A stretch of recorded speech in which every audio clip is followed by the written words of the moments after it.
I thank Steve very much for his speech. And now please welcome the Deputy Leader of Opposition to continue the case for Leiden.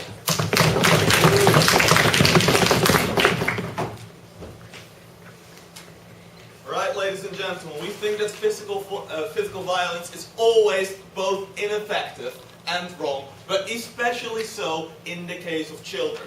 And we're going to argue that in 4 points. First, how it's ineffective in general. Second, how it's especially ineffective on children. Third, I'm going to talk about the role of the police. And then, fourth point, I'm going to go into the rights, the random role of the state. But first, some rebuttal, because they said quite a lot.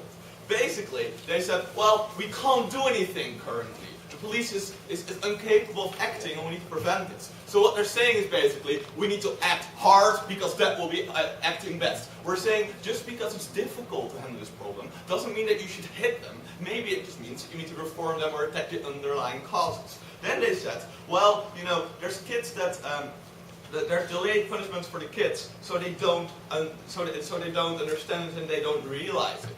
We're saying, if you slap them, they won't realize that they've been wrong. They will just say, why have I been slapped? I don't understand this. And they will think that they've been right all along. And then they say, well, the police always has an arbitrary power. But what we say, as I asked my POI, we install cameras in police rooms during interrogation of suspects. Why? To ensure that the rights of the vulnerable are protected. If you give the police the right to slap on the streets, where there will be no cameras, where there will be no controlled environment, there will be no way to ensure that this punishment has been either equal, so the same for everyone, because one slap can be harder than others, or that it's been fair and that something has been done wrong. Then they said, these people won't like the police. They don't like them currently. They seem to act from a binary position, so you either like them or you don't. Whereas we say there's a continuum. Where you are, whether you like them or not, you like them a little bit. And if you're going to do this, they are going to really not like you and going to shift to the we hate the police stance, and we're saying that that's bad. Then they said, it will be better in the long term, and we have a moral obligation so they will have a meaningful life.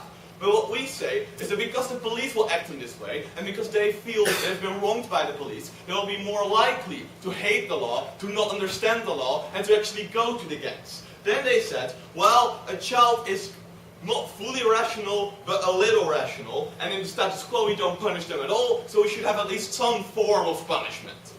Now we say, maybe there needs to be more punishment, but we don't see that whether it's this punishment. Second, we say, certainly there are forms of punishment. Even we say that there shouldn't be retribution against kids under the age of criminal responsibility. If they, for instance, kill someone, we certainly put them in a penal institution in order to prevent further harm for themselves and for society. And most importantly, we try and rehabilitate them. Then, ladies and gentlemen, they say, if a kid thinks it's been wrong, it can go to the police. We say, no, it can't, because there's no film, so they can never prove that the police have been wrong to them. Okay, first, why is physical punishment ineffective in general? It's been abolished in schools. It's been abolished in prisons. It's been abolished by the police. Why? Because it's arbitrary. In schools, it led to a bad learning environment in which kids were afraid of their teachers. So they didn't accept anything from them. It will be the same with the police. It's more important with the police because they are the law. And in the prison, the prisoners didn't want to rehabilitate because they saw the guardians as trying to hit them, trying to punish them, rather than trying to help them to get better. So we're saying that it doesn't work for rehabilitation because it doesn't make them better and realize that they've been wrong. In general, we say that it's arbitrary, this kind of punishment, because there's no check in the law, as I just said in my rebuttal. And it's not proportional, because a slap is not a slap. A slap can lead to like physical punishment, or it can just be a slap on the cheek. We're saying that that's a bad thing because the law should be standard and equal to all. Now sit down and get there in a bed. So we need to protect the vulnerable. And that's the second point, especially important for children.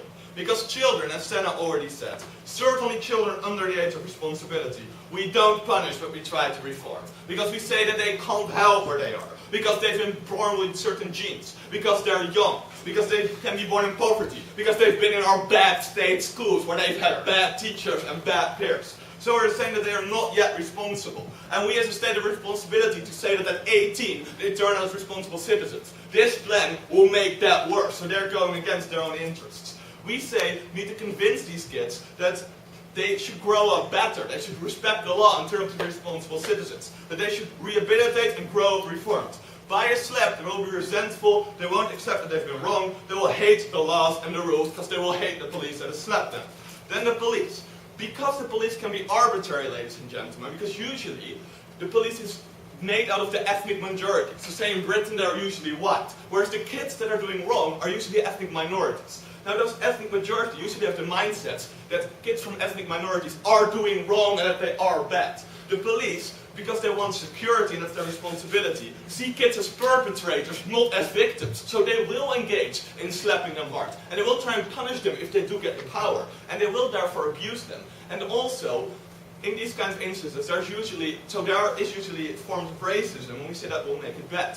Certainly, because the communities, the ethnic minorities, we'll get to in a second, Daniel, will see the police and will think that they are wrong, will not accept that the state is acting in their interest, will not accept the rules and think that they're working against them. Go. All the same arguments about arbitrarity and the police being white and these kids being black goes for normal police violence as well. Are you going to ban all of that or not? Police violence is wrong. The police should not go in violence. It should only do control things which we know that on all instances are equal. If we punish, we should do it in a controlled environment in all cases. Okay, ladies and gentlemen. So what we're saying, under the plan, the police will think it will work best to punish them because in the short term, but in the long term it will actually create more criminals. Then the rights, ladies and gentlemen. Because we say, under human rights, people should have controls and checks. Certainly the innocent and the children. We should protect them from oppression. We should protect the innocent from the powers. From the power of the state, from the power of the majority. Now every state can expect obedience, should be able to expect obedience and fair play. But not from children, ladies and gentlemen, and certainly not from children who you don't know that have done anything wrong. Therefore we say, human rights are important to protect those vulnerable from abuse from, for instance, the police. But especially in the case of children that cannot stand up for themselves, that we say are not yet responsible and are not yet adults. So ladies and gentlemen, because we say that it will be ineffective, because it's been abolished, for instance, in schools, they haven't shown that it's really necessary or that it will be effective. Because we say that the police will act against them, and because we say it goes against their human rights and about what we should stand for as a state, we urge you to oppose this meaningless violence.